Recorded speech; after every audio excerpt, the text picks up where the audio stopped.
এবার মজার কথা কি, দেখো আমরা চার্ট নিয়ে যখন ঘাঁটছি, কেন common sense is very important. স্থান, কাল, পাত্র, এই তিনটে জিনিস খুব ইম্পর্টেন্ট জিনিস। কোন স্থান, কোন কাল, আর কোন পাত্র। আজকে ধরো একটা অতীব গরিব মুটে, জাস্ট ধরো, তার কখনোই rarest of the rare case এই ইচ্ছা আসবে আমার 3 BHK ফ্ল্যাট হোক, আমার একটা মার্সিডিজ গাড়ি হোক, আমার ব্যাংকে কোটি কোটি টাকা হোক। ওর কাছে সার্ভাইভাল হচ্ছে সব থেকে ইম্পর্টেন্ট জিনিস। আমি বেঁচে থাকবো তো, মানে I can continue and earn my living. এবার তুমি দেখলে ওর চার্টে রাজযোগ দেখা দিচ্ছে, তুমি ভীষণ খুশি হয়ে বললে বা তোমার তো রাজত্ব আছে, তো তুমি ফলস খেয়ে গেলে। কেন? ওর কাছে দুবেলা খাওয়াটা একটা বড় কোয়েশ্চেন। তার রাজযোগ মানে কি? 10,000 টাকার একটা মোবাইল।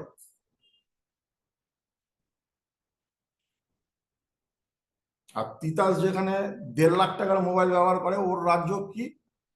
কি 3 BHK ফ্ল্যাট। ডিফারেন্স আছে। কোনো বড় ধনী, আমি নাম করছি না, ইন্ডাস্ট্রিয়ালিস্টের ছেলে, তার 3 BHK ফ্ল্যাটটা কি রাজযোগ হতে পারে? তার রাজযোগ হবে কি, আমি লন্ডনে সেটেল করবো, আমার নিজের একটা প্রাইভেট জেট থাকবে, তাই নয় কি? তো স্থান, কাল, পাত্র, কে তোমার উল্টো দিকে বসে আছে, এটা জাজমেন্ট করাটা ইজ ভেরি ইম্পর্টেন্ট। সবাইকে তুমি কি সলিউশন দিতে পারো? না। সবার জন্য সবকিছু না, সবাইকে তুমি সলিউশন দিতে পারো না। সবাইকে সলিউশন দিলেও, তার কাজে লাগলেও সে রাখতে পারবে এমন কোনো মানে নেই। এমন ইনসিডেন্ট তোমরা প্রত্যেকে শুনে থাকবে প্র্যাকটিক্যালি, কি লটারিতে 1 কোটি টাকা পেয়েছে, 3 মাসে ফুকে রাখতে পারবে না। কারণ 1 কোটি টাকা রাখার আগে 1 কোটি টাকাটাকে ধারণ করার যোগ্যতা আনতে হবে, ক্যাপাবিলিটি আনতে হবে, তারপর তোমার কাছে আসবে। আমাদের লাইফও তাই। আমাদের লাইফ কি? দোকানের মতো, লাইক আ শপ। তুমি একটা শপ রেন্টে নিয়েছো, কি তুমি একটা শপ পারচেস করেছো, আগে ডেকোরেশন করতে হবে, আগে সাইনবোর্ড লাগাতে হবে, আগে মাল তুলতে হবে, আগে লাইট লাগাতে হবে, আগে সমস্ত রকম, একটা টাকা বিক্রির আগে সমস্ত রকম লাইসেন্স করতে হবে। Then customer will come, then customer will come. ফলে হচ্ছে কি, অ্যাস্ট্রোলজি আমরা শিখছি কেন? দুটো জ্ঞান দেবো লোককে? না, সরি। সব থেকে প্রথম, আমার হাতে সব থেকে বড় স্যাম্পেলটা কে? আমার হাতে সব থেকে বড় স্যাম্পেলটা হচ্ছি আমি। আমার হাতে সব থেকে বড় স্যাম্পেল হচ্ছি আমি। আমি আগে তো নিজেকে করি, নিজে ইমপ্রুভ করি, তারপর না জগৎ সংসারের ইমপ্রুভমেন্টের দিকে তাকাবো। আমি নিজে যদি ভালো না থাকি, আমার ঘটি যদি খালি থাকে, আমি কোন ঘটিতে জল ভরবো? ক্লিয়ার? তো স্থান, কাল, পাত্র ইজ ভেরি ইম্পর্টেন্ট। তুমি সবার উপকার করতে পারবে না, তুমি 100-এ 100% সাকসেসফুল হতে পারবে না, তুমি হাজারো ভালো কাজ করার পরেও নেগেটিভ ফিডব্যাক পাবে না? পাবে। এবং এইটা কিন্তু আটকে যাওয়ার কথা নয়। প্রত্যেকটা প্রফেশন, যে কোনো প্রফেশন, ডাক্তার ধরো, লয়ার ধরো, পুলিশ ধরো, নেতা ধরো, কাস্টমস ধরো, যে কোনো প্রফেশন, যে কোনো অ্যাস্ট্রোলজার ধরো, ফেলিয়ার নেই হতে পারে। বড় বড় ডাক্তারের হাতেও লোক মরেছে, বড় বড় কেসে ভুল সিদ্ধান্তে কেস হাতছাড়া হয়ে গেছে, বড় বড় লয়ার হেরেছে। তো that is nothing known as জিতলাম কি defeat, no, it is nothing as such. প্রত্যেকটা জিনিস আমাকে এক্সপিরিয়েন্স দিয়েছে। এবার অ্যাস্ট্রোলজি যখন আমি শিখতে যাচ্ছি, আমি কি শিখছি? What I am actually learning,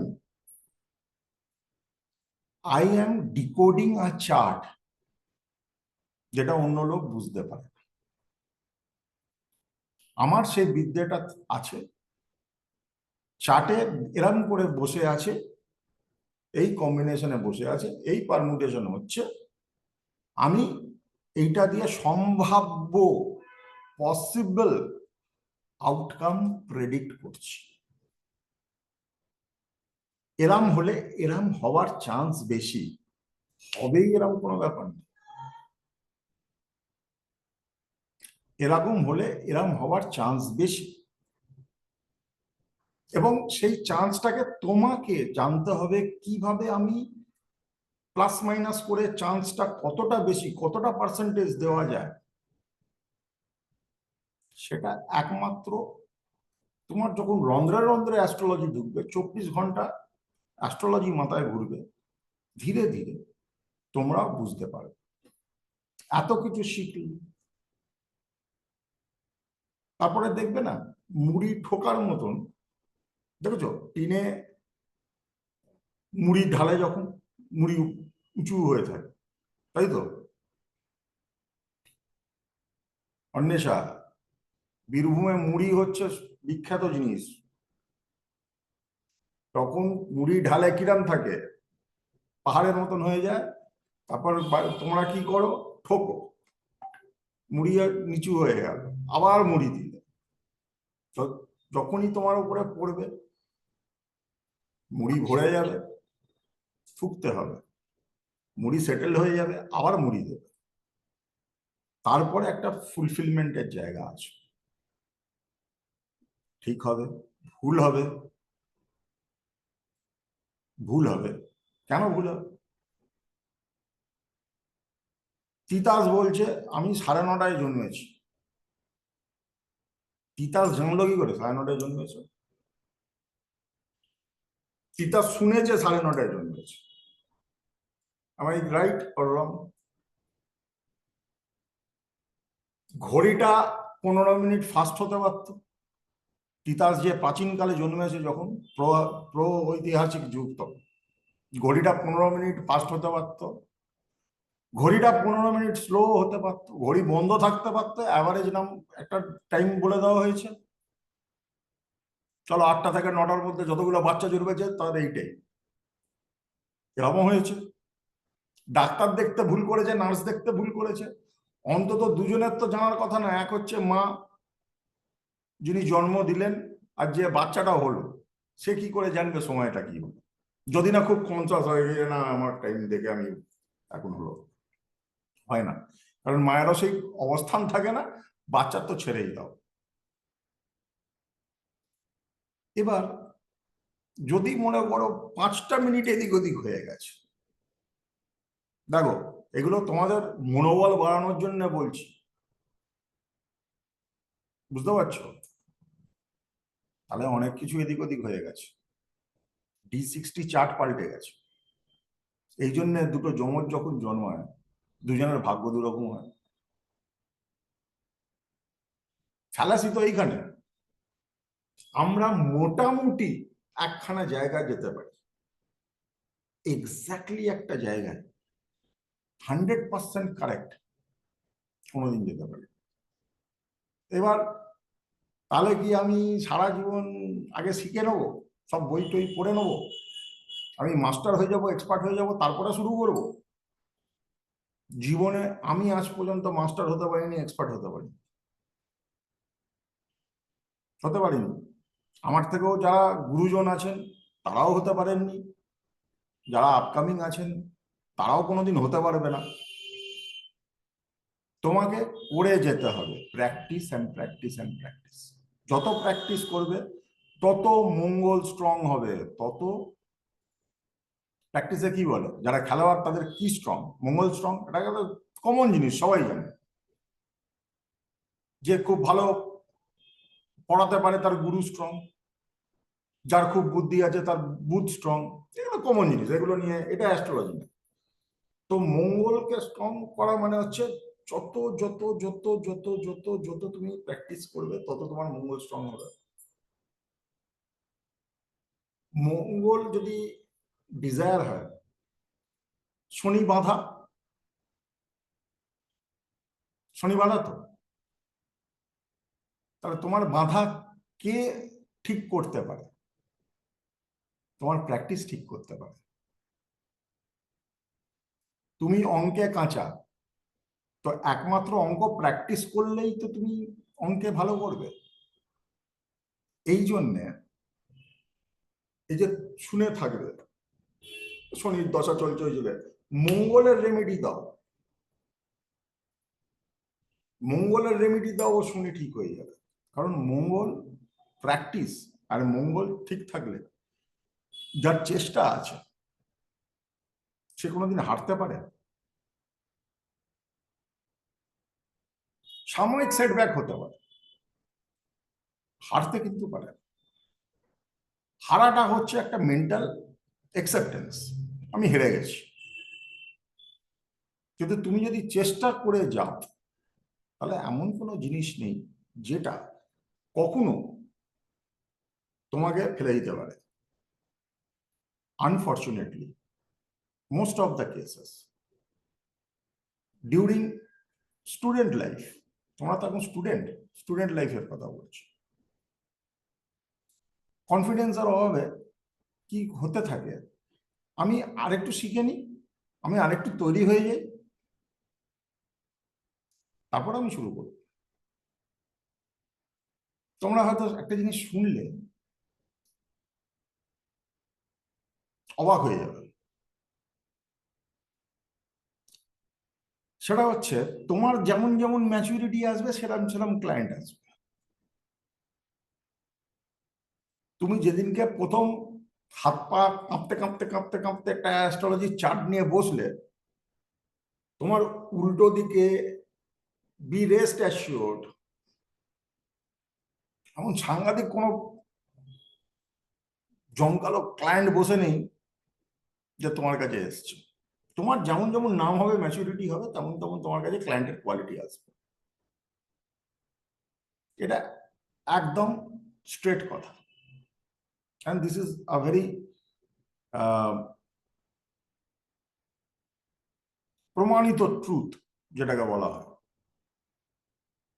সবার ক্ষেত্রে তাই হয়েছে। আমাকে সুযোগ দেওয়া হবে, কারণ আমি একবার বলছি, তোমরা কারা? তোমরা হচ্ছে এজেন্ট, তোমরা হচ্ছে এজেন্ট। তো এজেন্টকে কখনোই ডিপার্টমেন্টাল হেড থেকে চাপ দেওয়া হয় না, কারণ এজেন্ট ব্যবসা দেয়। এজেন্ট, তোমরা তোমাদের কাজের মাধ্যমে, কর্মের মাধ্যমে, what you are actually doing, you are providing services to whom, to those energies. তাই জন্য তোমাদের অত প্রেশার বা টেনশন নেওয়ার কিছু দরকার নেই। আরামসে শেখো, লোকেরকে বলো, ন্যাচারালি ডেভেলপ করবে। আজকে আমি কিছু টার্মস নিয়ে আলোচনা করব যেগুলো তোমরা বারবার বারবার শুনবে। এই টার্মস গুলোর সঙ্গে না ওয়াকিবহাল হয়ে যাও, হলে তোমরা দেখবে কি তোমরা খুব ইজিলি অ্যাস্ট্রোলজিটা বুঝতে পারছো বা শিখতে পারছো।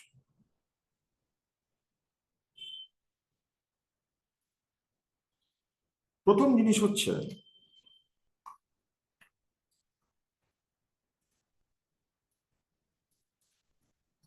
যারা এরকম টার্ম শোনেনি তারা বলবে আমাকে, তোমরা সবাই শুনেছো, এমন কিছু জিনিস আমি শেখাচ্ছি না যেটা তোমরা জানো না।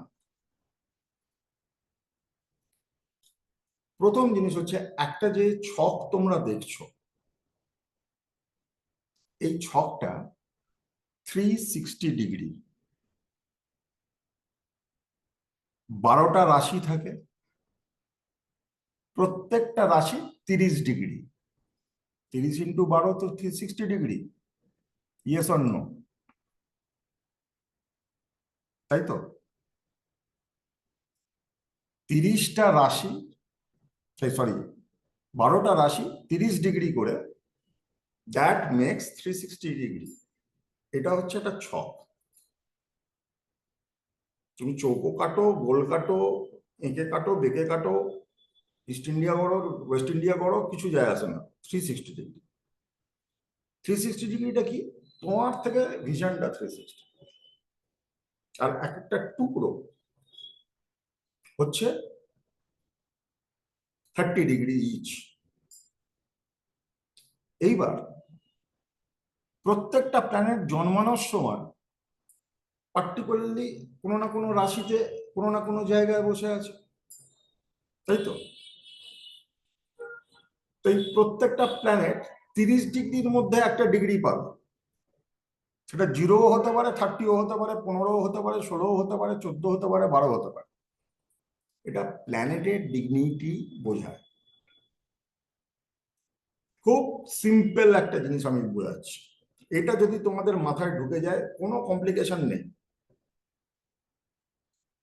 তো 30 ডিগ্রিকে যদি আমি 3 ভাগে ভাগ করি, 10 ডিগ্রি, 10 ডিগ্রি, 10 ডিগ্রি, মানে 0 to 10 degree, 10 to 20 degree, 20 degree to 30 degree, 3 ভাগে ভাগ করলাম।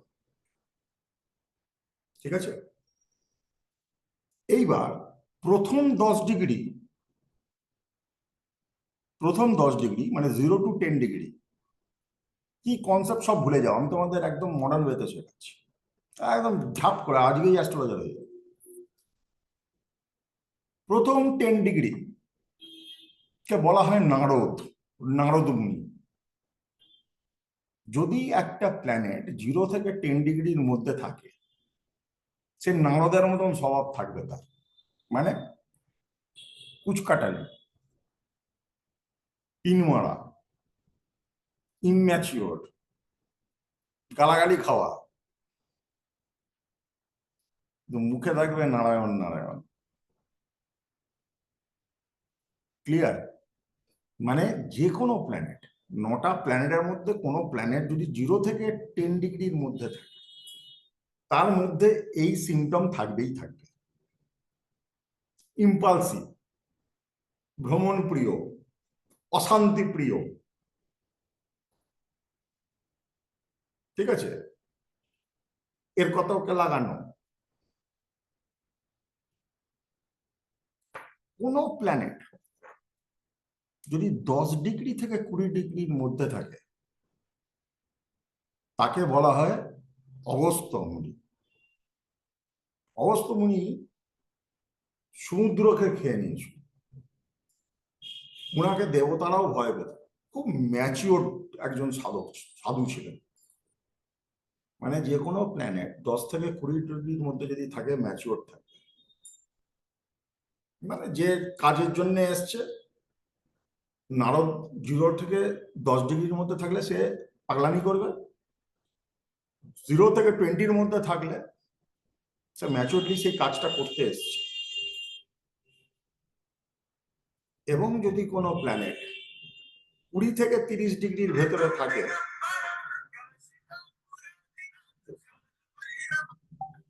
হ্যালো, হ্যালো, হ্যাঁ, হ্যালো।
তো যে প্ল্যানেট 20 থেকে 30 ডিগ্রির মধ্যে থাকবে, দেখো একটা রাশিকে 3 ভাগে আমরা ভাগ করে ফেলছি, সেই প্ল্যানেটটাকে দুর্বাসা বলা হয়। সে উগ্র হবে, খ্যাপা টাইপের হবে, দুর্বাসা মুনি, কথায় কথায় সাপ দিয়ে দিচ্ছে, তোর এই হবে না, ওই হবে না, সেই হবে না। কখন কি টেম্পারমেন্টে চলে যাবে সেই প্ল্যানেট তাকে কন্ট্রোল করা যাবে না। ফলে ডিগ্রির এটাই হলো মজা, যে প্ল্যানেট 0 থেকে 10 ডিগ্রিতে থাকবে সে নারদ, 10 থেকে 20 ডিগ্রিতে থাকবে সে অগস্ত্য, 20 থেকে 30 মধ্যে থাকবে দুর্বাসা। মানে 0 থেকে 10 ডিগ্রিতে যখন থাকবে ইম্যাচিওর, 20 থেকে 30-র মধ্যে যখন থাকবে ম্যাচিওর, আর 10 থেকে 20-র মধ্যে যখন থাকবে ম্যাচিওর, আর 20 থেকে 30 ডিগ্রির মধ্যে যখন থাকবে সে অ্যাগ্রেসিভ। এতদূর ক্লিয়ার? তারপরে আমি পরে সাবজেক্টে যাব।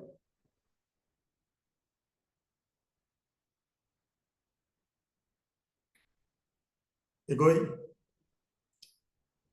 এবার 12টা রাশি, আমি কি শিখিয়েছিলাম? 12টা রাশি হচ্ছে ইন্ডিয়ার 12 জায়গায় তোমার 12টা জমি, তাই তো? 9টা গ্রহ হচ্ছে সেই জমির ইনচার্জ। 9জনকে তুমি 12খানা জমিকে হ্যান্ডেল করতে দিয়েছো, ঠিক আছে? তাহলে নক্ষত্র, এই যে শোনো, নক্ষত্র কি? নক্ষত্র মানে হচ্ছে দেয়ার আর 27 কনস্টেলেশনস, অর্থাৎ 27টা নক্ষত্র আছে। নক্ষত্র হচ্ছে, ধরে রাখো তোমার যেখানে জমি আছে সেই জমিটার একটা তো কালচার, একটা নিয়ম আছে। বীরভূমের কালচার একরকম হয়, বাঁকুড়ার কালচার একরকম হয়, গাজিয়াবাদের কালচার একরকম হয়, দিল্লির কালচার একরকম হয়, বোম্বের কালচার একরকম হয়, কেরালার কালচার একরকম হয়, ব্যাঙ্গালোরের কালচার একরকম হয়, শ্রীনগরের কালচার একরকম হয়। তো নক্ষত্র হচ্ছে ওই কালচার, যে কালচারের আন্ডারে তোমার ম্যানেজার তোমার জমিকে সামলাচ্ছে। ক্লিয়ার? যে কালচারের আন্ডারে তোমার ম্যানেজার তোমার জমিকে সামলাচ্ছে, এই হচ্ছে নক্ষত্র। এবার ন্যাচারালি যেরকম হতে পারে, তুমি একটা ম্যানেজার ঠিক করলে সে মাছ ভাত ছাড়া খেতে পারে না, তার দুবেলা মাছ ভাত, বাবু হয়ে বসে এত ভাত খেতে হবে, এরকম একটা ম্যানেজার তোমার। তুমি তাকে জমি পাঠিয়েছো দেখভাল করার জন্য উত্তরাখণ্ডে, সেখানে কালচার ভাতের নেই, ভাত খুঁজে পাওয়া যায় না, লোকে রুটি খায়, মাছ তো ছেড়েই দাও, মাংসও পাওয়া যায় না, ডিমও পাওয়া যায় না, সব নিরামিষ। তা তোমার ম্যানেজার কি ভালো থাকবে ওখানে? কিছুদিন বাদে কি বলবে? ছেড়ে দে মা, কেঁদে বাঁচি, তিতাস তুই তোর জমি দেখ, আমি আসছি। কিন্তু আসতে পারবে না, ফলে ও হাফ ডান কাজ করবে, কারণ খেতে পাচ্ছে না তো। আলটিমেটলি আমি দেখেছি একটা জিনিস, লোকে বলে পয়সাই সব, পয়সা সব না। তুমি খেতে পাচ্ছ কিনা এটা সব। তোমাকে আমি অঢেল দেবো, তুমি খেতে পাও না, রোজ পনির খেয়ে জীবন কাটাচ্ছ, লাউয়ের ছকা দিয়ে জীবন কাটাচ্ছ, আর তুমি মাছ মাংস পেদিয়ে এসছো, তুমি বেশি দিন টিকবে না। আমি কি কিছু ভুল কথা বললাম? এমন অনেকে আছে ভালো ভালো চাকরি ছেড়ে চলে আসে, পোষাচ্ছে না, খেতে পাচ্ছে, আসলে খেতে পাচ্ছে না। তো নক্ষত্রের কনসেপ্টটা ক্লিয়ার হলো বাবু? হয়েছে তো? নক্ষত্রের কনসেপ্টটা ক্লিয়ার? আমি এত ভালো পড়াচ্ছি, সব এক কথাতে সবাই বুঝে যাচ্ছে। না তোমরা ইন্টেলিজেন্ট বলো তো, তোমরাই হবে। তো এবার নক্ষত্র, 27টা নক্ষত্র, এক একটা নক্ষত্রের 13 ডিগ্রি 20 মিনিট হচ্ছে সাইজ। যেমন একটা রাশির সাইজ হচ্ছে 30 ডিগ্রি, এক একটা নক্ষত্রের সাইজ হচ্ছে 13 ডিগ্রি 20 মিনিট। এবার 13 ডিগ্রি 20 মিনিট ইন্টু 27 যদি করো 360 আসবে কম বেশি। মানে পুরো নিয়ম, ম্যানেজার আর জমি এইভাবে হিসাব করা হয়, সবই 360-এর মধ্যেই আসবে। এবার শুনবে নক্ষত্রের আবার চরণ হয়, লেগস 1 2 3 4। অত ঘাবড়াবার কিছু নেই, 4টে চরণ, 4 রকম: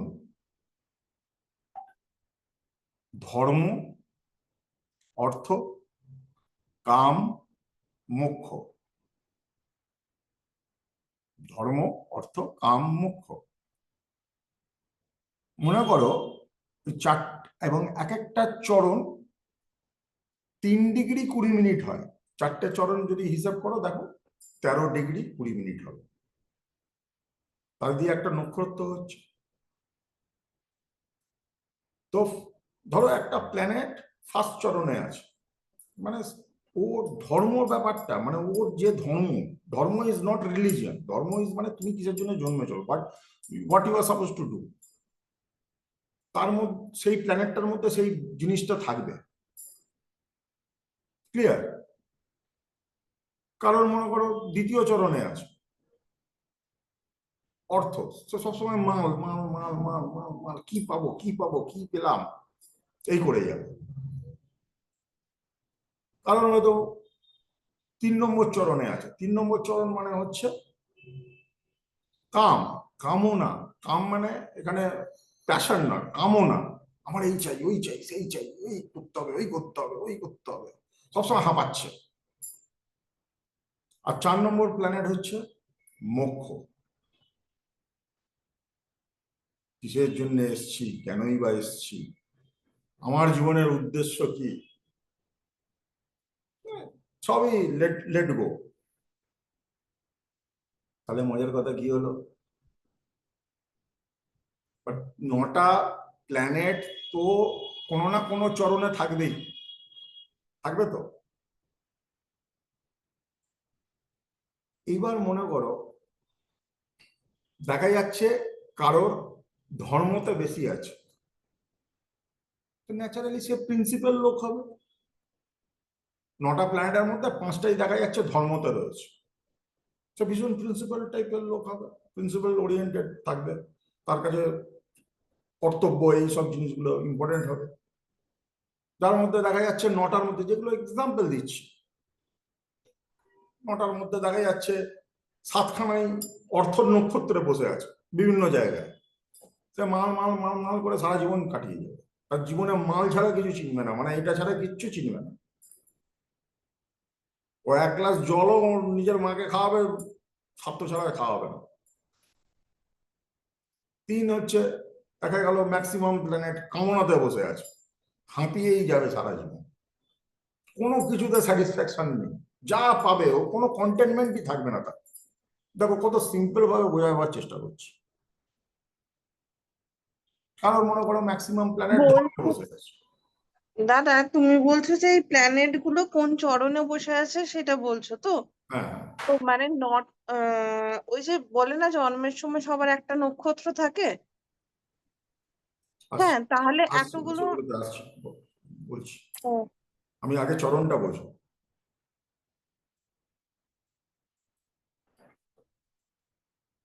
তো ব্যাপারটা হচ্ছে কারণ ধর্মে ধর্মে রয়েছে, তো ন্যাচারালি তার মধ্যে স্পিরিচুয়ালিজম আত্মত্যাগী, এসব ব্যাপারগুলো বেশি থাকে। This is a set rule. এবার তোমরা অনেকে শুনবে নক্ষত্র। আমার জন্ম নক্ষত্র রোহিণী, আমার জন্ম নক্ষত্র মৃগশিরা, আমার জন্ম নক্ষত্র অশ্বিনী, আমার জন্ম নক্ষত্র, যেটা দেবলীনা প্রশ্ন করছে, আমার জন্ম নক্ষত্র মঘা, আমার জন্ম নক্ষত্র ভরণী। এইটা মানে কি, চাঁদ যে নক্ষত্রে রয়েছে, তোমার জন্মানোর সময় চাঁদ যে নক্ষত্রে রয়েছে ওটা হচ্ছে তোমার জন্ম নক্ষত্র। ক্লিয়ার? শোনা যাচ্ছে? চাঁদ তোমার জন্ম নক্ষত্রে রয়েছে। এবার চাঁদ 1, 2, 3, 4 যে কোনো চরণে থাকতে পারে। তোমার মন ওইদিকে টানবেই টানবে, তোমার মন ওইদিকে টানবেই টানবে।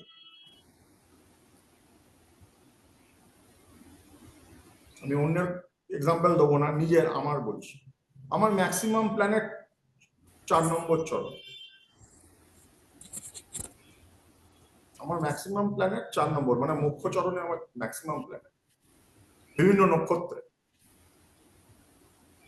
তো ন্যাচারালি আমি দেখেছি আমি সবই করি, কিন্তু শেষে একটা কোথাও যেন আমার একটা তাল কাটা ব্যাপার আছে। আমি ঠিক মানে পয়সা, প্রফেশনালিজম, এইগুলো প্রফেশনালি করি, কিন্তু ওইগুলোই যে আলটিমেট, বা ওইগুলোই যে আমাকে খুব মেনটেন করে চলতে হবে, আমাকে খুব স্ট্যাটাসে রাখতে হবে, এরকম না। জেনারেলি আমি দেখেছি যে কোনো ধর্মস্থানে আমাকে তুলে নিয়ে গিয়ে বসিয়ে দেয়। গতকালকার ঘটনা তোমাদের সঙ্গে শেয়ার করি, তবে এগুলো প্র্যাকটিক্যাল, মানে বোর হয়েও না, এগুলো প্র্যাকটিক্যাল জিনিস, শুনলে তোমরাও বুঝতে পারবে। গতকালকের ঘটনা, আমার কাছে আমার এক বন্ধু এসছে সকালবেলা। সে কালকে সকালবেলা কেদারনাথ যাচ্ছে, আমার কাছে এসছে মহাদেবের শৃঙ্গার নেওয়ার জন্য। আমার কাছে খুব ভালো মহাদেবের শৃঙ্গার আছে, তো আমি ওকে বলেছিলাম তুই যা নিয়ে যাস, বাবাকে চড়িয়ে দিস, আমি দিয়ে দেবো। এসে বলছে তুই কি করছিস? আমি কি করবো মানে, দেখ না আমি তো, ওর একটা মানত ফানত আছে, ও পরপর 3 বার কেদার যাবে, গত বছর ওর সাথে গেছিল। আমার তো সব, এবারে তো কোনো পার্টনারই পেলাম না। আমার গাড়ি থেকে আরম্ভ করে কেদার পর্যন্ত সব বুকিং করে রাখা আছে, আর প্রত্যেকটা ঘর দেখ, নয় 2 বেডরুম, আর ইজ আ ভেরি প্রমিনেন্ট, মানে ভালো, ওর প্রচুর রিসোর্ট ফিসোর্ট আছে, মানে হোটেল ফোটেল বাঁচাই ওর দুর্ধর্ষ। কেদার পর্যন্ত, কেদারের পাশে পর্যন্ত হোটেল আমার বুকিং আছে, আমি একা লাট খাবো। তাই চল না। এখন আমি কি করে যাবো, আমার কোনো রেডি নেই, একটা কেদার যাবো একটা 7 দিনে। ওখানে বসে বসে ও ইয়ে করলো, ফ্লাইটের টিকিটও হয়ে গেল, কেদারে আমার পারমিশনও হয়ে গেল, ফেরার টিকিটও হয়ে গেল। কালকে এমন কিছু ইনসিডেন্ট হয়েছে যে টাকাটা টিকিটের, সে টাকাটাও পেয়ে গেলাম। কালকে আমি কেদার চলে যাচ্ছি। এটা হচ্ছে ধর্ম নক্ষত্রের চরণে থাকার ফল। যাক, এইবার আসছি, একটা জিনিস তোমরা বহুবার শুনবে, মার্গি আর বকরি। একটা প্ল্যানেট মার্গি, একটা প্ল্যানেট বকরি। দাদা আরেকটা জিনিস বলছি, নক্ষত্র লাইফে একটাই থাকবে তো, মানে হ্যাঁ, যেমন 9টা গ্রহ ওটা থাকছে। তুমি কোটি টাকা খরচা করলে ওটা পাল্টাতে পারবে না, ওটা না না না না, আমি বলছি মানে একজনের তো 9টা জমি, 9টা গ্রহ থাকছে, 12টা জমি 9টা গ্রহ বললে তো। হুম, হ্যাঁ, তো নক্ষত্র একটাই তো, হ্যাঁ 27টার মধ্যে যে কোনো একটা থাকবে, যেখানে একটাই, সেটাই। 27টার মধ্যে যে কোনো একটা থাকবে। আমি নক্ষত্রতে তো এখন ঢুকিনি, শেখাবো এগুলো তারাও। আঙ্কেল, আমার একটা প্রশ্ন আছে। যখন প্লিজ। আমরা বাচ্চার দেখি, তখন আবার এরকমও দেখায় না যে অমুক গ্রহ অমুক নক্ষত্রে আছে? এটাই তো বলছি, আমি সেটাই তো শেখালাম তোমাদের। হ্যাঁ, মানে ওর, পার্টিকুলার কোনো গ্রহ সব গ্রহই কোনো না কোনো নক্ষত্রে কোনো না কোনো চরণে থাকবে। আর যেটা চন্দ্রের যেটা থাকে সেটাই সেটাই হচ্ছে তোমার আমরা জন্ম নক্ষত্র। হ্যাঁ সেটা মেইন ধরি আর কি। হ্যাঁ, সেটাই মেন ধরে অনেক, ওটা নবতারা চক্র বলা হয়। আমি শেখাবো ওটা, এখন যেটুকুন শেখাচ্ছি ওটা শেখো, নাহলে কনফিউজ হয়ে যাবে। ঠিক আছে, আমি ঠিক ধীরে ধীরে শেখাবো, এটা আমার দায়িত্ব। এবার ব্যাপারটা কি হচ্ছে, এটা তোমরা শুনে থাকবে মার্গী আর বকরি। একটা জিনিস জানবে, মার্গী মানে হচ্ছে সোজা চলছে, বকরি মানে হচ্ছে অ্যাপারেন্টলি উল্টো চলছে। ঠিক আছে, এটা একদম নোট করে নাও। সূর্য আর চন্দ্র কোনোদিন বকরি হয় না, পেছন দিকে যায় না। সূর্য এবং চন্দ্র কোনোদিন পেছন দিকে যায় না। রাহু আর কেতু কখনো মার্গী হয় না, মানে রাহু আর কেতু সবসময় উল্টো দিকে যায়, সূর্য চন্দ্র সবসময় সোজার দিকে যায়। এবার যে বাকি গ্রহগুলো আছে, মঙ্গল মঙ্গল বুধ বৃহস্পতি শুক্র শনি, এরা প্রত্যেকে মার্গী হতে পারে। এই পাঁচটা গ্রহ মার্গী জিনিস, বকরি হতে পারে। এবার বকরি জিনিসটা কি, খুব সিম্পল ভাবে বুঝে নাও, একদম ক্লিয়ার হয়ে যাবে কনসেপ্ট। বকরি মানে হচ্ছে, ধরো তুমি একটা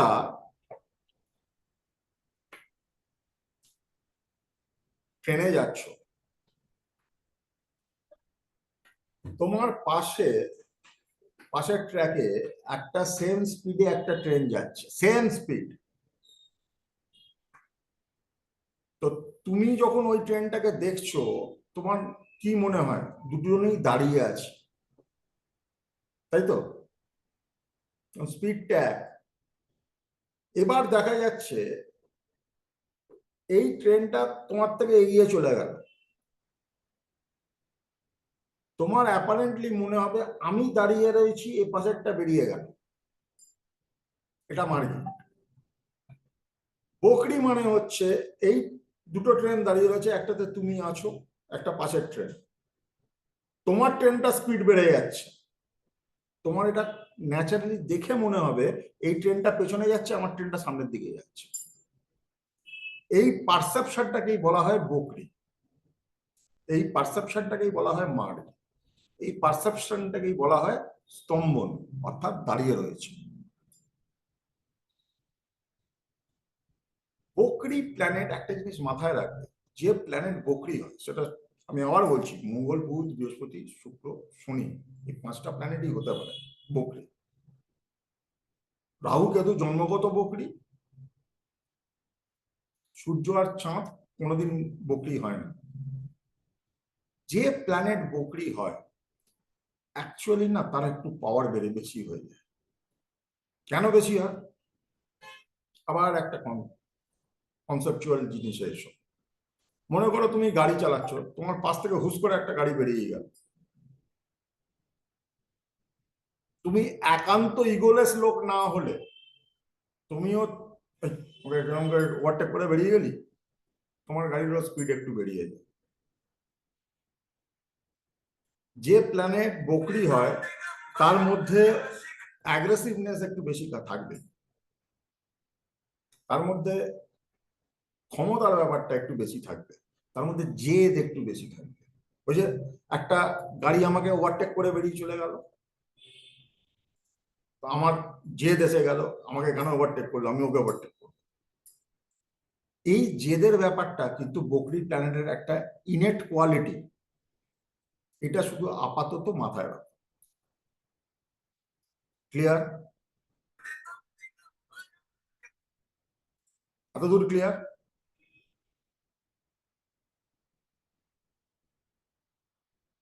এতদূর যদি ক্লিয়ার হয়, তারপরে আমি আগের দিকে এগোবো। আগে কনসেপ্ট গুলো বোঝো। দাদা আমার না একটু নেটওয়ার্কে প্রবলেম দিচ্ছিল, তাই লাস্টের পয়েন্টটা আমি বুঝতে পারিনি। যদি পর রেকর্ডিং দেখে হয়ে যায় তাহলে সেটা ঠিক আছে, যদি একটু বলো তাহলে। লাস্টে তো অনেক কিছু লাস্টে হয়েছে। রেকর্ডিং শুনে নিস, নাহলে আমাকে ফোন করে জেনে নিস, আমি বলে দেবো। হ্যালো, বুঝতে পারছিস? যাই হোক, হ্যাঁ দা, ঠিক আছে। হ্যাঁ, এবার যে কনসেপ্টটায় আসছি, প্রত্যেকটা প্ল্যানেটের একটা তত্ত্ব আছে, প্রত্যেকটা প্ল্যানেটের একটা ক্যারেক্টারিস্টিক্স আছে, যেটার বাইরেও যেতে পারে। সূর্য ইজ ফায়ার, ফায়ার এলিমেন্ট। সূর্য আগুনের সাথে রিলেটেড। চন্দ্র জলের সাথে রিলেটেড। মঙ্গল আগুনের সাথে রিলেটেড।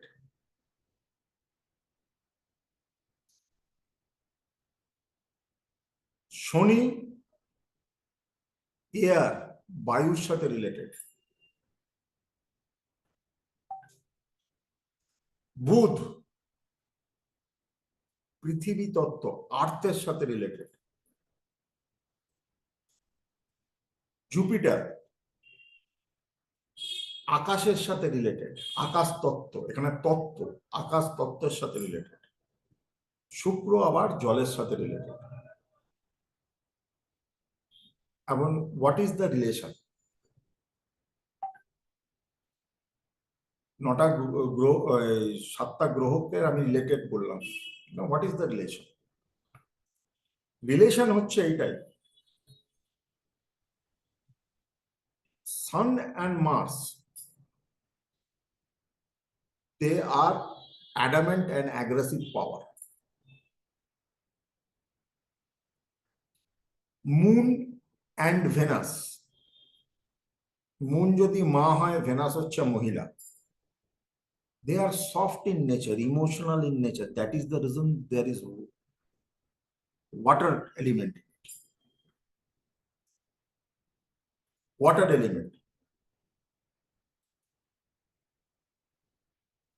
বুধ অর্থাৎ মার্কারি গ্রহ, আর্থলি, আর্থলি অর্থাৎ আমাদের আর্থে যেটা ন্যাচারাল নেচার, তার সঙ্গে রিলেটেড হচ্ছে বুধ। আমরা এই কথাটা শুনেছি না, আমাদের সবার মধ্যে একটা শিশু রয়েছে, we all have a child inside. আমার সব চুল পেকে যেতে পারে, তোমার বয়স 18 হতে পারে, but we all have a child inside. And when this child is a balance, child is a balance. Balance যদি সবসময় মেনটেন থাকে, তাহলে তুমি জীবনে খুশি থাকবে। বলে না, জীবনকে ব্যালেন্স করতে শেখো, শুনে থাকবে সবাই, শুনেছো, জীবনকে ব্যালেন্স করতে শেখো। ব্যালেন্স কোথা থেকে হয়? ব্যালেন্স তোমার ইন্টেলেক্ট থেকে হয়। তুমি যদি এই লেভেল থেকে পড়ে যাও, তুমি বুদ্ধু, ইডিয়েট। আবার এই লেভেলকে তুমি যদি ক্রস করে আরো এক্সট্রিম লেভেলে পৌঁছে যাও, then you are Buddha, you are a realised soul. এই জন্য বুধকে বলা হয় it's a balance planet, earthly planet. যে কোনো জায়গা, যে কোনো, যেখানে নেচার, যেখানে মানুষের প্রবেশ হয়নি, একটা ভার্জিন সি বিচ, একটা মানে ফাঁকা বিরান পাহাড়, একটা খুব ন্যাচারাল জঙ্গল, গা ছমছমে, everywhere you will get good vibes. না, কি সুন্দর অক্সিজেন, মনটা কি ভালো হালকা হয়ে যাচ্ছে, কিছু ভাবতে পারছি। But everything which is natural, যেটা ন্যাচারাল সেটা সবসময় তোমাকে বেনিফিট দেবে। যেটা আর্টিফিশিয়াল মানে ম্যানমেড, সেটা সবসময় তোমাকে প্রবলেম দেবে। দেখো, রিলেশন প্রবলেম দেবে, টাকা প্রবলেম দেবে, তোমার বাড়ি প্রবলেম দেবে, কারণ এগুলো আর্টিফিশিয়ালি আমরা হিউম্যানরা সোসাইটিতে থাকার জন্য তৈরি করেছি, কারণ আমরা একা থাকতে পারবো না।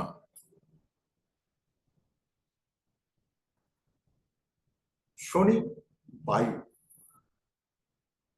কেন বায়ু? বায়ু মানে এয়ার।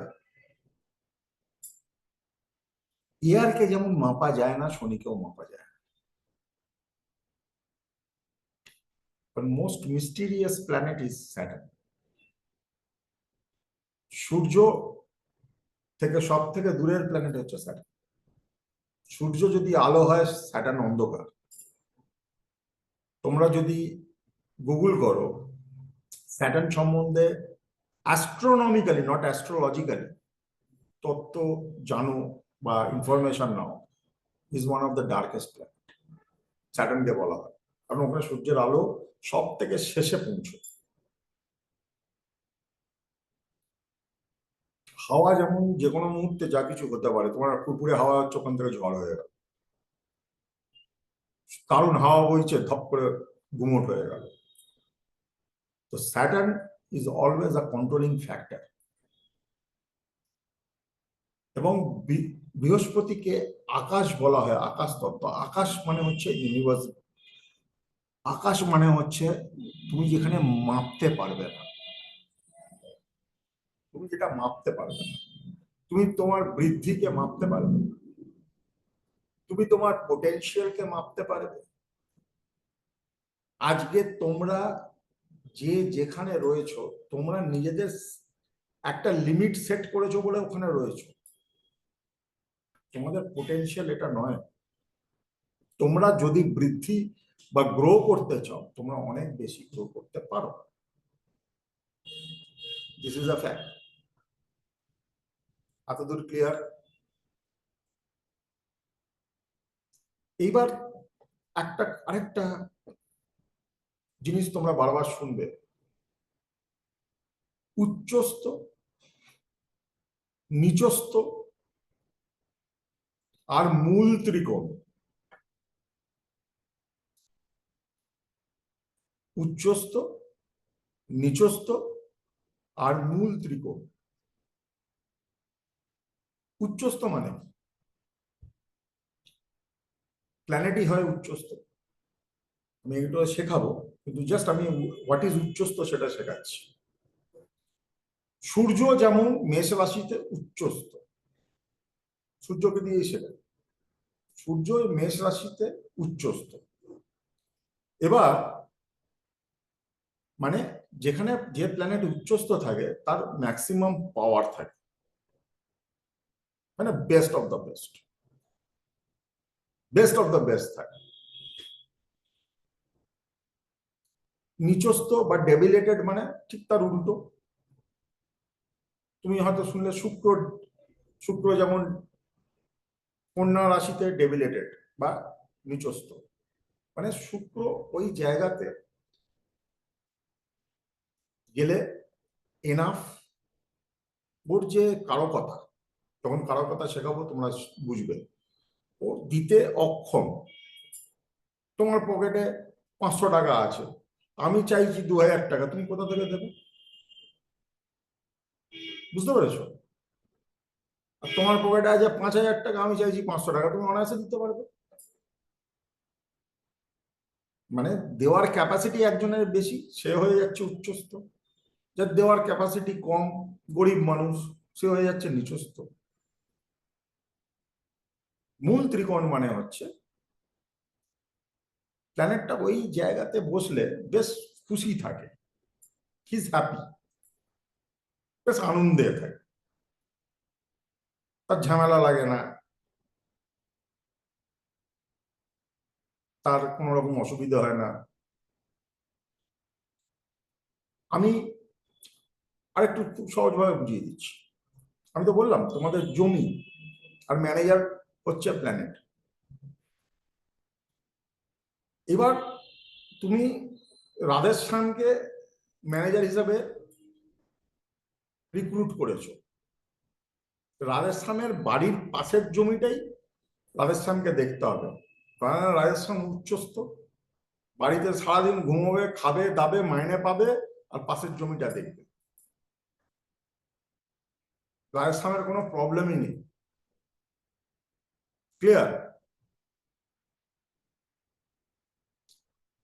এবার রাজস্থানকে ভেতর একটা লোক, তুমি ম্যানেজার বানিয়েছো কেরালার একখানা, কোয়েম্বাটুরের একখানা জমিতে, সেখানে ধোসা আর ইডলি ছাড়া কিছু পাওয়া যায় না, তো রাজস্থান খেতে পারছে না, ও উদ্বিগ্ন, দিতে পারছে না, নিতে পারছে না, মানে নিচস্ত।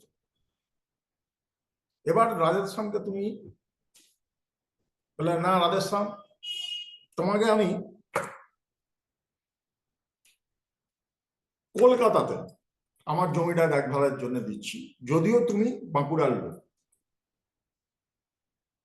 এবার দেখা গেল রাজস্থানের কলকাতাতে রাজস্থানের যত বন্ধু বান্ধব সব রয়েছে, রাজস্থানের যত রিলেটিভ ওখানে রয়েছে, ওখানে থাকা খাওয়া কোনো কিছুতে রাজস্থানের প্রবলেম নেই, কিন্তু কমফোর্ট অফ হোম তো হবে না, বাট রাজস্থান কিন্তু কমফোর্টেবল থাকবে।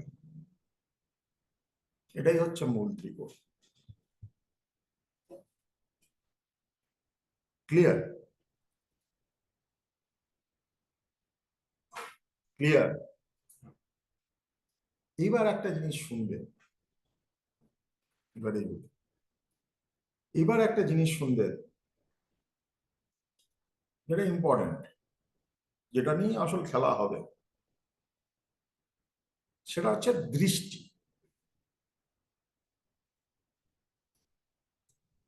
প্রত্যেকটা গ্রহ একটা করে দৃষ্টি হয়। যেমন সূর্য চন্দ্রের সপ্তম দৃষ্টি আছে, এগুলো জাস্ট শোনো। মঙ্গলের চতুর্থ, সপ্তম এবং অষ্টম দৃষ্টি আছে, শনির তৃতীয়, সপ্তম, দশম দৃষ্টি আছে, বৃহস্পতির পঞ্চম, সপ্তম, নবম দৃষ্টি আছে, শুক্রের সপ্তম দৃষ্টি আছে, রাহুর পঞ্চম, সপ্তম, নবম দৃষ্টি আছে, কেতুর কোন ক্ষেত্রে যেহেতু হেডলেস, কিছু কনসেপ্ট আছে কেতুকে ধরা হয় কি দৃষ্টিলেস, কারণ মাথা নেই তো দৃষ্টিটা আসবে কোথা থেকে।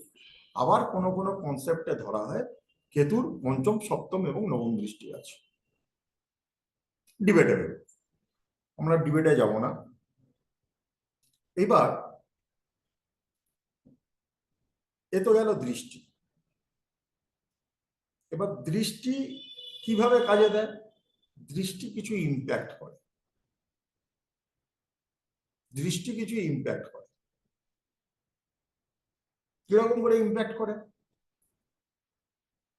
তোমরা প্রত্যেকে ধরে নাও তোমরা ছোটবেলায় চলে গেছো, তোমাদের প্রত্যেকের বয়স 5 বছর, ভীষণ বদমাইশি করছো ক্লাসরুমে, টিচার ঢুকলো, সব চুপ, মানে তোমরা টিচারের দৃষ্টিতে পড়ে গেলে।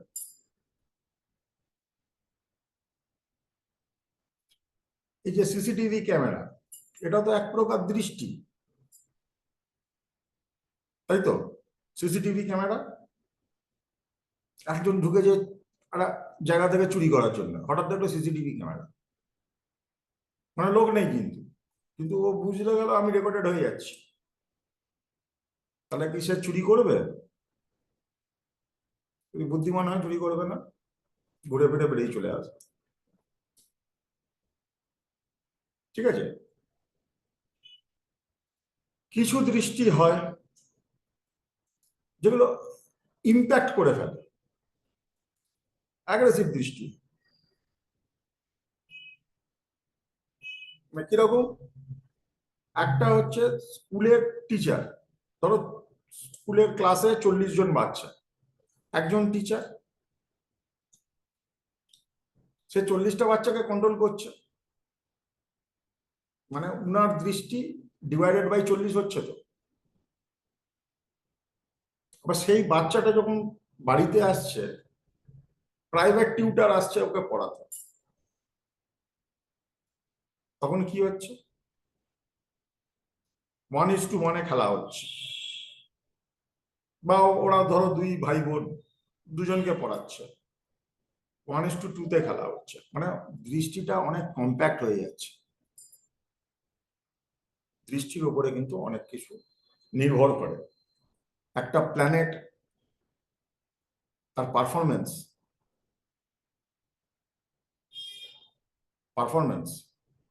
তুমি ধরো ঈশিতা খুব ভালো গান গায়, ও ফাটিয়ে দিচ্ছে, ঘরের মধ্যে জানলা দরজা বন্ধ যখন ফাটিয়ে দিচ্ছে।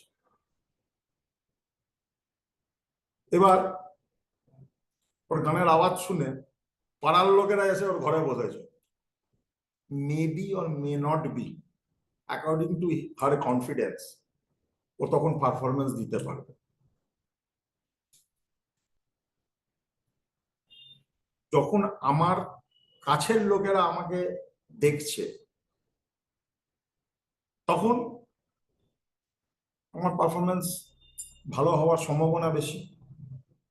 আর যখন আমার বিরোধী পক্ষ আমার পারফরমেন্স দেখছে, যেটা আমাদের পলিটিক্সে হয়ে থাকে, এ ওকে দেখে যাচ্ছে, ও ওকে দেখে যাচ্ছে, কারোর কি কাজ কারোর পছন্দ হচ্ছে,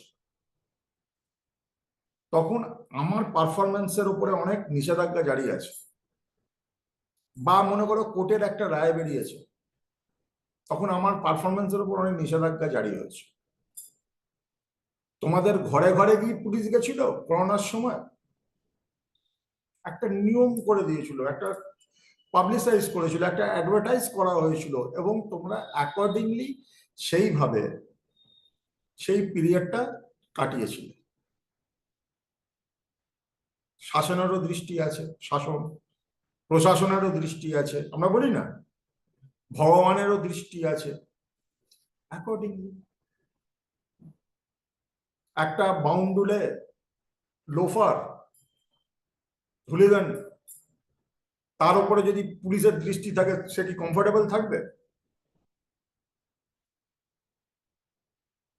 আরো ভালো এক্সাম্পল, সবার পরীক্ষা দেওয়ার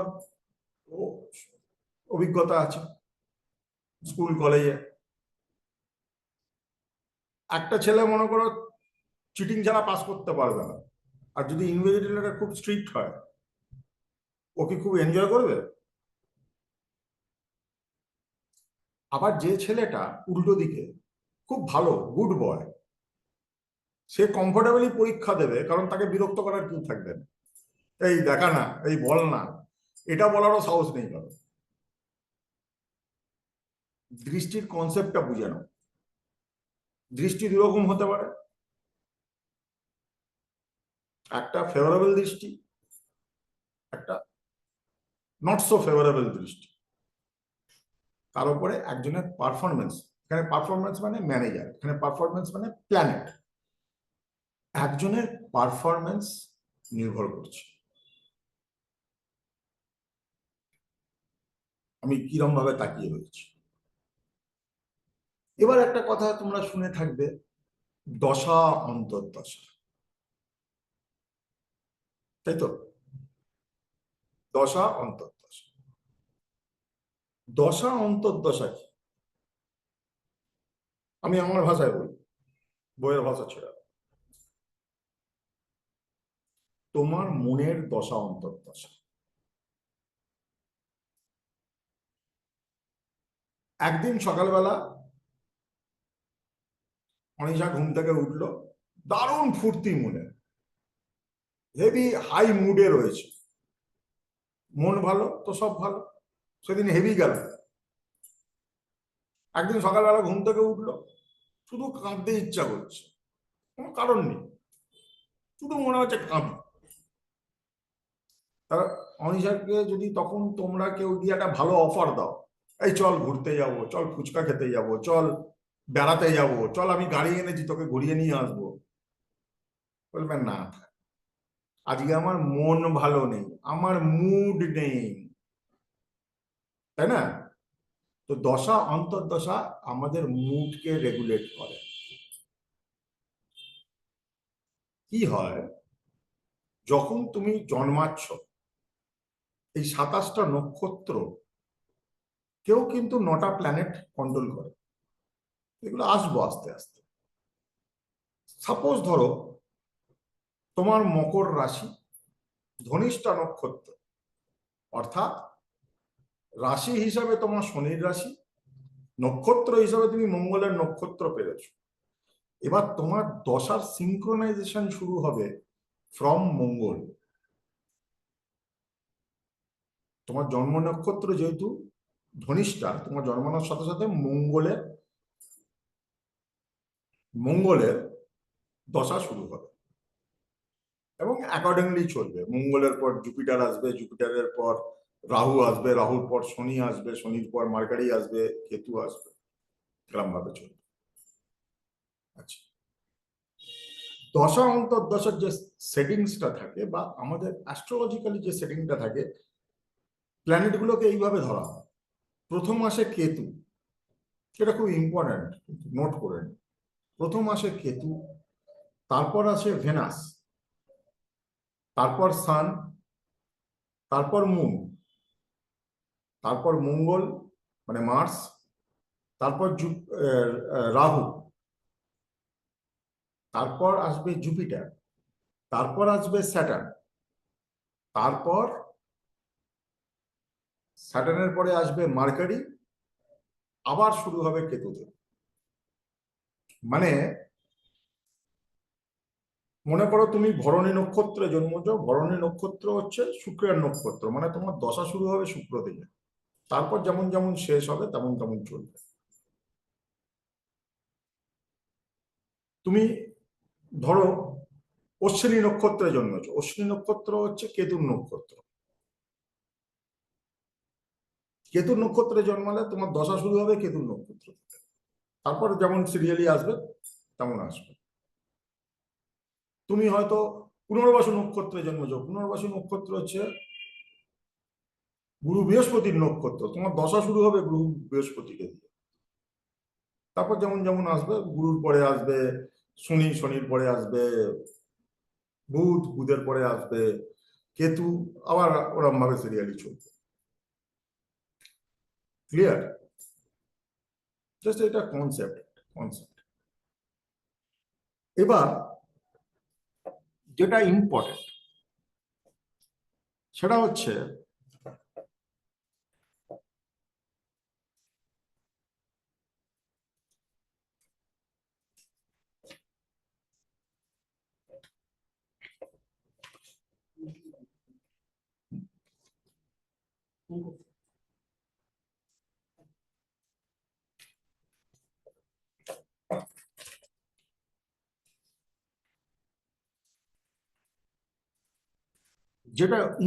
সেটা হচ্ছে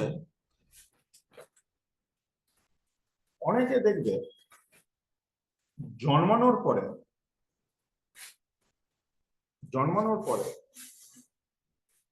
এটা এত বোঝার কিছু নেই, আমি জাস্ট যে কনসেপ্টটা বলছি সেটা মাথায় নাও। গুরু বৃহস্পতি নক্ষত্রে জন্মেছে, তার তো দশা প্রথমে জন্মানোর পর থেকে 16 বছর হওয়া দরকার, কিন্তু দেখা যাচ্ছে 6 বছর বাদে দশা, গুরু বৃহস্পতির দশা শেষ হয়ে যাচ্ছে, শনির দশা শুরু হচ্ছে, তো 16 বছর পাচ্ছে না। এটা কেন হচ্ছে? এটা কারণ হচ্ছে সেই নক্ষত্রের, আমি কি বললাম, একটা নক্ষত্রের 13.13°20' হচ্ছে লেন্থ। এবার ও যখন জন্মেছে, যে ডিগ্রি মানে যে ডিগ্রিতে রয়েছে নক্ষত্রে, পার্টিকুলার ডিগ্রিতে রয়েছে, তো ও যদি শুরুতে জন্মাতো তাহলে পুরো 16 বছর গুরু নক্ষত্র দশা পেত। কিন্তু যেহেতু মনে করো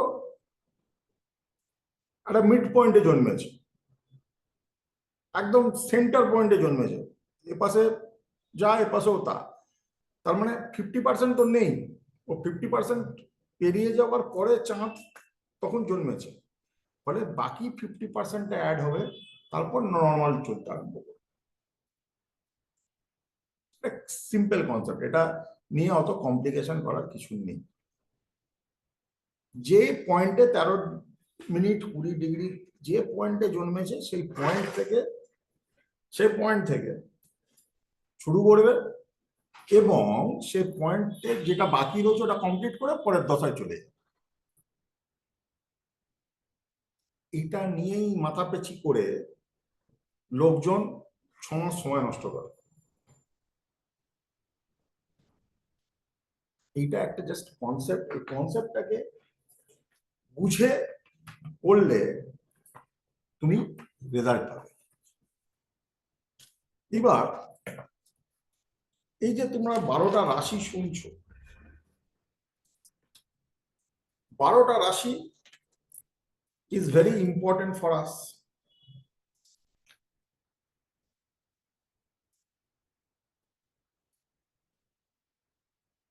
এটা আমি 13 সময় শিখিয়েছিলাম। আমি 13 স্টুডেন্টদের এইভাবে শেখাই। ধরো আগে এটা বুঝে নাও, এটা বুঝে নিলে পুরো ব্যাপারটা ক্লিয়ার হয়ে যাবে। ধরো একটা শব্দ আমি বলছি, শান্তি। এই শান্তি শব্দটা আমি চাই, শান্তি মানে পিস, পিস। তোমরা প্রত্যেকে 5খানা পিস নিয়ে কিছু লেখো।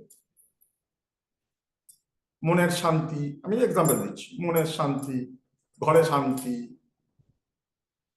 বিচারে শান্তি। তোমরা প্রত্যেকে বেশি না 5টা করে লেখো, শান্তি। টপিক হচ্ছে শান্তি। লেখো লেখো, 2 মিনিট আসছি।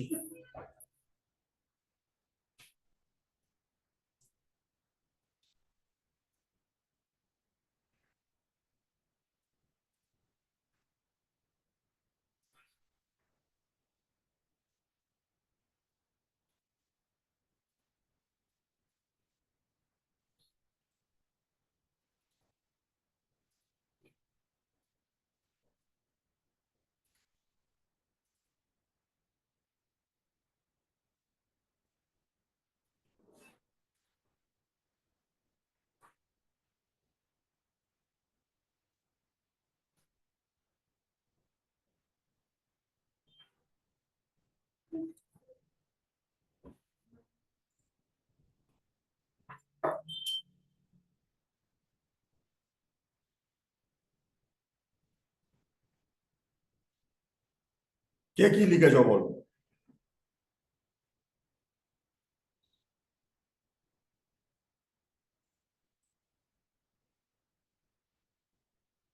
শান্তি নিয়ে কে কি লিখেছো? সুস্মিতা কি লিখেছো? বিশাখা কি লিখেছো শান্তি নিয়ে? স্যার এখনো লিখছি আমি। জব করে শান্তি, বেস্ট ফ্রেন্ডের সাথে কথা বলে শান্তি, খেয়ে শান্তি, ঘুমোলে শান্তি। মানে আমার যেটা কনসেপ্ট, যেটা আমি তোমাদের বোঝাতে চাইছি, সেটা হচ্ছে এই যে কথাটা শান্তি, এই শান্তিটা তুমি ভাঙলে অনন্ত শান্তির কথা তুমি লিখতে পারো, তাই তো? আবার একটা যদি আমি তোমাদের শব্দ বলি, যুদ্ধ, অনেক কিছু লিখতে পারো। মনের যুদ্ধ, জীবন সংগ্রামের যুদ্ধ, রাজনৈতিক যুদ্ধ, অর্থনৈতিক যুদ্ধ, বিবিধ রকম যুদ্ধ হতে পারে। সেরকম আমরা 12টা রাশির একটা করে শব্দের 12টা রাশিকে বুঝতে পারি। ওই একটা শব্দ যদি মাথায় থাকে, ওই একটা শব্দ যদি তোমার মাথায় গেঁথে যায়, তাহলে তোমার কাছে 12টা রাশি হাতের মুঠোয় চলে আসবে। 12টা রাশিতে 9খানা গ্রহ হাতের মুঠোয় চলে আসবে, কারণ তাদের মধ্যে ওই ব্যাপারগুলো থাকবে। এবং এইটা কিন্তু হোমওয়ার্কের মধ্যে থাকবে, হোমওয়ার্কের মধ্যে। কারণ এইগুলো নিয়ে একটু তোমাকে মাথা খেলাতে হবে, কালচার করতে হবে, ভাবতে হবে, ভাবাকে আনতে হবে। আমাদের প্রথম রাশি তে যাওয়ার আগে একটা জিনিস বলি, একটা জিনিস শুনবে বারবার, কাল পুরুষ কুণ্ডলী। কারা কারা শুনেছো কালপুরুষ কুণ্ডলী? কালপুরুষ কুণ্ডলী মানে হচ্ছে স্ট্যান্ডার্ড কুণ্ডলী, এই বিশ্ব ব্রহ্মাণ্ডের পরম ব্রহ্মের কুণ্ডলী, যেখানে প্রথম রাশি হচ্ছে মেষ রাশি আর শেষ রাশি হচ্ছে মীন রাশি। তো প্রথম রাশি সর্বদাই আমরা মেষ রাশি ধরি কালপুরুষ কুণ্ডলী অনুযায়ী রাশিগত করে, কারণ সূর্য ওখান থেকে খেলা শুরু করছে। মেষ, বৃষ, মিথুন, কর্কট, সিংহ, কন্যা, তুলা, বৃশ্চিক, ধনু, মকর, কুম্ভ এবং মীন। এইটা তো 12টা রাশি। মেষ রাশি কে বুঝতে গেলে বা মেষ রাশিতে যে গ্রহগুলো আছে অ্যাকচুয়ালি কি করছে এটাকে বুঝতে গেলে একটা ওয়ার্ড লিখে রাখো, ইলেকট্রিক স্পার্ক। দেখেছো ফটফট ফটফট করে ইলেকট্রিক স্পার্ক, মানে ফরফরানি থাকবে। আবার ওটা যদি আনকন্ট্রোলেবল হয়ে যায় ওটা দিয়ে ম্যাসিভ আগুনও লাগতে পারে। মানে মেষ রাশির ইলেকট্রিক স্পার্ক, এইটাকে তুমি যত ভাঙবে মেষ রাশি সম্বন্ধে তোমার আইডিয়া তত খুলে যাবে। যারা যারা যাদের দেখো সবকিছু প্র্যাকটিক্যালও ধরবে, তোমার চেনা যারা কেউ আছে কেউ মেষ রাশি বা মেষ লোক, তুমি মিলিয়ে দেখবে তার মধ্যে একটা স্পার্ক কাজ করে, উঠলো বাই তো কটক চাই, ইম্পালসিভ হবে। ইলেকট্রিক স্পার্ক মানে তো তাই। ক্লিয়ার? মেষ রাশিকে একটা ওয়ার্ডে তুমি যদি কনভার্ট করো সেটা হচ্ছে ইলেকট্রিক স্পার্ক। নয় সারিয়ে নাও, নয় ফরফর করবে, ওটা থেকে কিন্তু শর্ট সার্কিট হয়ে বিশাল আগুন লাগাতে পারে।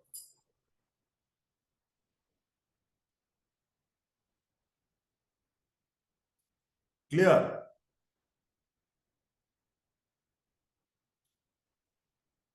এবার আসছি দ্বিতীয় রাশি বৃষ রাশি।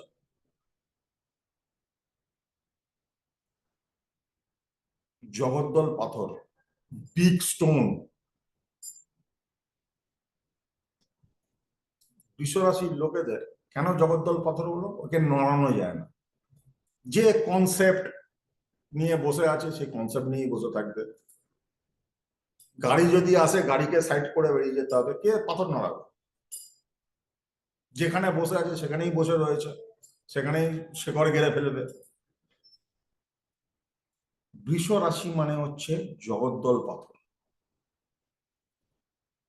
Heavy weight. যেখানে বসে আছে সেখানে মানে নড়াচড়া, as a very very resistance to change, ভীষণ stubborn। একটা পাথরের একটা বড় পাথরের যা যা গুণ থাকে বৃষ রাশির মধ্যে সেই সেই গুণ থাকে। ওখানে যে প্ল্যানেটটাও বসবে তারও ওই গুণ হয়ে যাবে, কারণ জমিটা তো ওই ম্যানেজার তো এখানে, জমিটার ম্যানেজারও হতো যদি প্ল্যানেট কোনো বসে যায় তো ম্যানেজার ওখানে। ফলে ওর মধ্যেও সেই গুণটা কিছু না কিছু এসে যায়। 3 নম্বর হচ্ছে মিথুন রাশি। মিথুন রাশি জানবে অনেকটা আমাদের ড্রয়িং রুমের মতো। এইগুলো তোমরা যত চিন্তা করবে কিছুটা জিনিস চিন্তার উপর ছাড়া উচিত, নাহলে শিখতে পারবে না। কেন ড্রয়িং রুম? আমরা ড্রয়িং রুমে তো ঘুমোই না। ড্রয়িং রুম হচ্ছে আমাদের গেস্ট এলো, বা ড্রয়িং রুমে আমরা টিভি দেখছি, ড্রয়িং রুমে আমরা সময় কাটাই, ম্যাক্সিমাম সময় কিন্তু যদি সারাদিন বাড়িতে থাকো, মেজরিটি মানে সুস্থ যদি সারাক্ষণ শুয়ে না থাকো, ড্রয়িং রুমেই কাটে। আমাদের অ্যাক্টিভিটির কেন্দ্রস্থল হচ্ছে ড্রয়িং রুম। মিথুন রাশি হচ্ছে ওরকম, ড্রয়িং রুম সবই আছে, জানলাও আছে, দরজাও আছে, কিন্তু একটা কনফাইন্ড ব্যাপার আছে, আজকে কারোর তোমাদের ড্রয়িং রুমে যদি একটা অচেনা লোক ঢুকে যায়, ওটা তো তোমার বেডরুমে ঢোকেনি, ড্রয়িং রুম, তবুও তুমি বলবে আমার বাড়িতে কেন এসছো, আপনার কি দরকার, চিনি না তো। ক্লিয়ার? এবার আসছে ক্যান্সার। ক্যান্সার হচ্ছে সমুদ্র। ক্যান্সার মানে কর্কট রাশি, সমুদ্র। সমুদ্রের উপরে কি থাকে? ঢেউ, উত্তাল। এটা শুনে থাকবে না, সমুদ্রের যত গভীরে যাবে তত শান্ত হবে। ক্যান্সারকে বুঝতে গেলে সমুদ্রকে বুঝতে হবে, মিথুনকে বুঝতে গেলে ড্রয়িং রুমকে বুঝতে হবে। কেন ড্রয়িং রুম বলছে? ড্রয়িং রুমে আমরা সব থেকে বেশি সাজাই, ঠিক আছে, যাতে আমাদের একটা স্ট্যাটাস সিম্বল থাকে ড্রয়িং রুমের সাথে। আজকে আমি আমার বাড়িতে, তোমরা কেউ এসছো, মেবি আমি তোমাকে আমার বেডরুমে নিয়ে গেলাম না, মেবি আমি তোমাকে আমার স্টাডি রুমে নিয়ে গেলাম না, কিন্তু ড্রয়িং রুমে দেখেই তো আমরা বুঝে যাই কি লোকটার কালচার কি আছে, লোকটার শখ কি আছে, লোকটা শৌখিন কি না, লোকটা কিরম মেনটেন করে রেখেছে বাড়ি। ড্রয়িং রুমটা হচ্ছে একটা পাবলিক ওপিনিয়ন শেয়ারিং এর জায়গা। এছাড়া তুমি কর্কট হচ্ছে সমুদ্র, ও শুরু নেই শেষ নেই। তার মানে স্যার মিথুন রাশি হচ্ছে মানে খানিকটা ওপেন টাইপের, মানে মিথুন রাশির ক্যারেক্টারিস্টিক্স হচ্ছে ওপেন। ওপেন টাইপের, কিন্তু কোথাও আবার কনফাইনমেন্ট রয়েছে। তোমার ড্রয়িং রুমে তুমি স্বাগত করছো, কিন্তু তুমি তোমার ড্রয়িং রুমে যদি কেউ ধেঁধে করে নাচতে শুরু করে বা দু চারটে জিনিস ভাঙতে শুরু করে, তুমি তাকে আটকাবে তো? আমি দেখি বুঝিয়ে দিচ্ছি, এটা open type, but open not in true sense. Open not in true sense. এবার সিংহ রাশি। সিংহ রাশিকে না বেস্ট বলা হয় হারিকেনের মতো। ওকে না, ওকে বাড়িয়ে দেবে, আলো দেবে, ওকে কমিয়ে দেবে, আলো মিটমিটে হয়ে যাবে। বাড়িয়ে দেবে, আলো হবে, তেল দেবে, জ্বলবে, তেল শেষ, নিভে যাবে, কমিয়ে দেবে, আলো কমে যাবে। মানে সিংহ রাশিকে তুমি যদি কন্ট্রোল করো, তাহলে তুমি তোমার মতন রেজাল্ট পাবে। সব থেকে মজার ব্যাপার হচ্ছে সিংহ রাশির লোকেরা না একাই হুমড়ি তুমড়ি, কিন্তু সব থেকে বেশি ট্যাম্পার ওরাই হয়। মানে সিংহ রাশিকে তেল মারা আর তেল মেরে তাকে দিয়ে কোনো কাজ করিয়ে নেওয়া, ওর থেকে ইজি জিনিস কিছু হয় না। হেভি তেল খেতে ভালোবাসে, শুধু একটু বড় বড় কথা বলে দাও, তো ভাই তুমি গুরুদেব জিনিস, তুমি গুরুদেব জিনিস, তুমি গুরু, ব্যাস হয়ে গেল। মানে তেল খেয়ে গেল, লেজ এরম মোটা হয়ে গেল, ওতেই চলবে। মানে তুমি যেমন দেবে তেল, বুঝতে পারছো কনসেপ্ট আমি কি বলতে চাইছি? একটা ওয়ার্ডের তুমি যেমন তেল দেবে, ও তেমন তেল খাবে। কিন্তু এটাও তো ডেঞ্জারাস না, এটাও তো ডেঞ্জারাস। ওখানে যে প্ল্যানেটই বসে যাচ্ছে, সে নিজেকে রাজা হচ্ছে। তোমার একটা ম্যানেজার পাঠিয়েছো, সে যদি তোমার তোমার জমিটাকে ও নিজে ভাবে, তো নিজেই দখল করতে শুরু করে দেবে। বুঝতে পারছি? কন্যা রাশি। কন্যা রাশিকে ফল্গু নদীর মতন বলে। মানে ওপর থেকে দেখলে মনে হবে ড্রাই, ভেতরে চোরা স্রোত। সব থেকে বেশি ইন্ট্রোভার্ট হবে কন্যা রাশি। নিজের দুনিয়া নিজের জগৎ ছাড়া তো কমফোর্টেবল হবে। ফল্গু নদী ওপর থেকে দেখে মনে হবে ড্রাই, কিছুই নেই, হেঁটে পেরিয়ে চলে যাব। ফল্গু নদীকে বলা হয় গল্পে কি নাম আছে, চোরা স্রোত, অর্থাৎ যে স্রোত দেখা যায় না, মাটির তলা দিয়ে স্রোত যায় ফল্গু নদী। কন্যা রাশিকে এই জন্য ফল্গু নদী বলা হয়। এবার আসছে তুলা রাশি। তুলা রাশি হচ্ছে মুভিং এয়ার।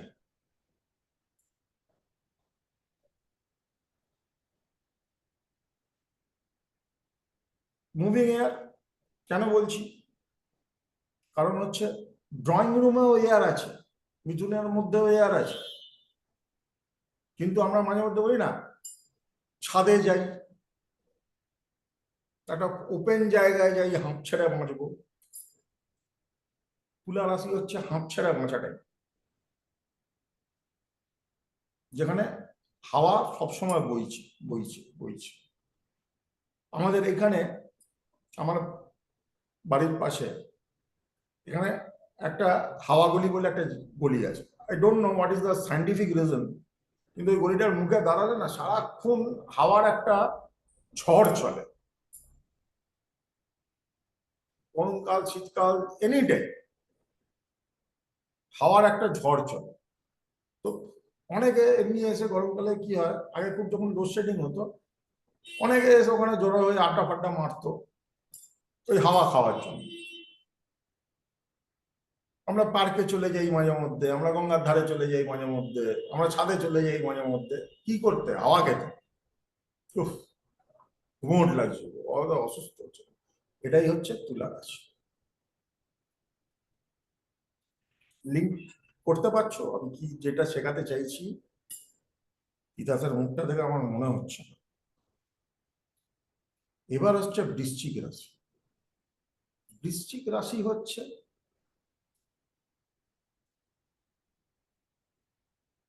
পুকুর। পুকুর যদি মেনটেন থাকে, সে পুকুরের জল খাওয়া যায় যদি মেনটেন থাকে। আর পুকুর যদি মেনটেন না থাকে, পাশ দিকে হাঁটাও যায় না, এত পচা গন্ধ বেরোয়। বৃশ্চিক হচ্ছে তাই। বৃশ্চিক যদি নিজেকে মেনটেন করে,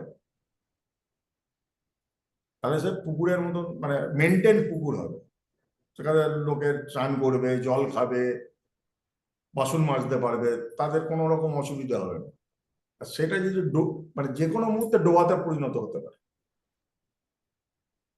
ডোবার তো চান করা, জল খাওয়া তো দূরের কথা, মাছও বাঁচবে না যদি জল পচে যায়, তাই তো? Very good. এইবার কারা কারা জ্বলন্ত কাঠকয়লা দেখেছো? সবাই দেখেছো?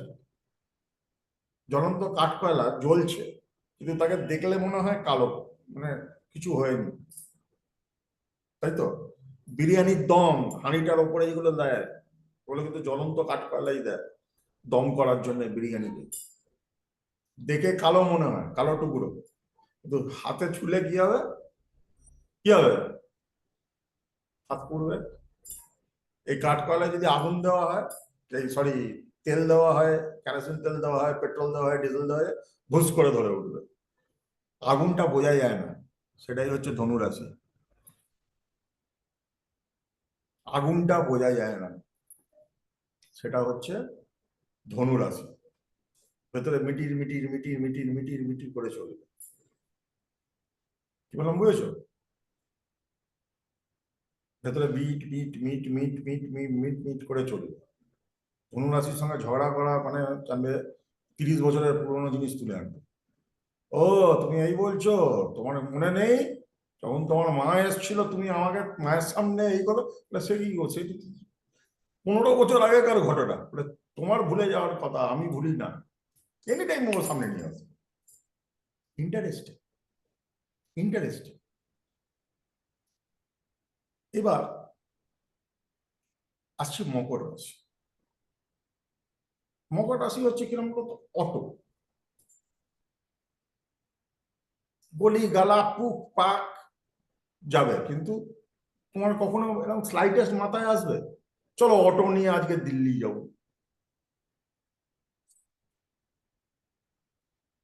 লোকাল সিয়ানা মকর রাশি, লোকাল। তো চালাচ্ছি আমি অটো, মানে অটো দেখেছো তো কিরম করে, হ্যাঁ? তুমি বড় গাড়ি নিয়ে এরকম দাঁড়িয়ে যাচ্ছ, ধাক্কা ধাক্কা মেরে নেবে, মিউজিক ফিউজিক চালিয়ে ওই করে সেই করে ডালো ফালো ঝমকালো ঝমকালো করতে করতে অটো চললো। আর তেমনি ব্যবহার অটো।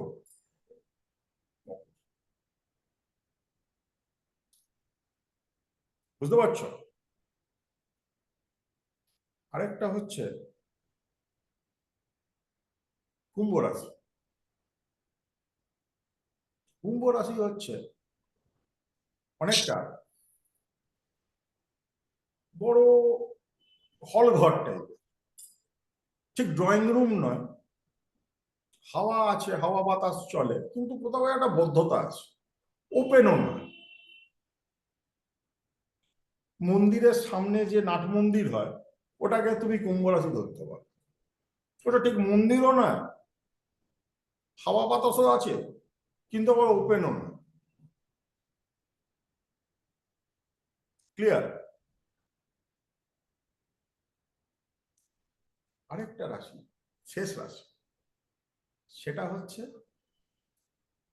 মীন রাশি। মীন রাশি হচ্ছে ঝর্ণার মতো। তুমি ঝর্ণা দেখেছো, সারাক্ষণ কন্টিনিউয়াস ফ্লো হচ্ছে, বা বাড়িতেও ফাউন্টেন ধরো না, কন্টিনিউয়াস রোটেশন হচ্ছে জলের। ঝর্ণাতে যেমন উপর থেকে জল পড়েই যাচ্ছে পড়েই যাচ্ছে পড়েই যাচ্ছে, কিন্তু ঝর্ণা কি কখনো এদিকে যাচ্ছে ওইদিকে যাচ্ছে না, একটা ফিক্স লাইনের ও চলে যাচ্ছে, উপর থেকে নামছে জল পড়ছে বেরিয়ে যাচ্ছে, উপর থেকে নামছে জল পড়ছে বেরিয়ে যাচ্ছে। এরকম হয় না কি আজকে সপ্তাহে তুমি ঝর্ণাকে দেখে নিলে এখানে রয়েছে, পরের সপ্তাহে গিয়ে ওখানে পেলে না, 2 কিলোমিটার ওইদিকে পেলে না, হয় না, যেখানে আছে সেখানেই চলছে এবং অনন্ত চলে যাচ্ছে। এইটা হচ্ছে মীন রাশির গুণ বা ক্যারেক্টারিস্টিক্স বা ওয়ান ওয়ার্ড, 13 ওয়ার্ড যেটাকে বলা হয়। প্রথম কথা হচ্ছে অ্যাস্ট্রোলজি শিখতে গেলে রাশিকে নখদর্পণে করতে হবে। জমি যদি না জানো, ম্যানেজার জেনে কি হবে, মানে ওখানে নিয়ম জেনে কি হবে? তোমার কাছে তো দলিলটা আগে থাকা দরকার কোন জমিটা তোমার। তো ভালো অ্যাস্ট্রোলজার হতে গেলে রাশি সম্বন্ধে 100% কিন্তু জ্ঞান থাকতে হবে। ক্লিয়ার? এবার আমি জ্ঞান প্রাপ্তি করব কি করে? আপনি তো স্যার কালকে কেদারনাথ চলে যাচ্ছেন আমাদের শেখাবে, পুরীতে আমি যাচ্ছি, তোমাদের জন্য আমি কাজ দিয়ে যাব। আমি 2টো ক্লাস করব না, কেদারনাথ থেকে ক্লাস করা সম্ভব না। একটা ক্লাস হচ্ছে পরের রবিবার, আর একটা ক্লাস হচ্ছে পরের বৃহস্পতিবার। কিন্তু এই 2টো ক্লাসের বদলে আমি তোমাদের 12খানা ভিডিও পাঠাবো। 1 সপ্তাহ ছুটি আমাকে সহ্য করতে হবে না, তাই তো? এই 12টা ভিডিও 12টা রাশি সম্বন্ধে ডিটেলস ভিডিও। তোমাদের একটাই কাজ থাকবে, সেটা হচ্ছে এই 12টা রাশিকে শুনে নোট করে নাও।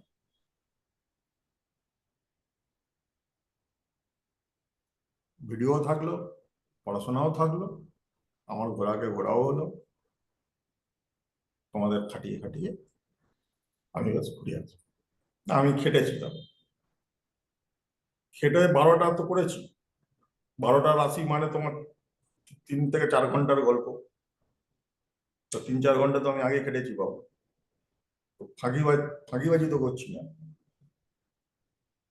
এটাই হচ্ছে বৃশ্চিকের গুণ। বুঝতে পেরেছ? তাহলে আজকে এই পর্যন্ত থাক। রাত্রির মধ্যে 12খানা আমি পাঠাচ্ছি, ঠিক আছে? তিতাস, দাঁড়া, অফ করি।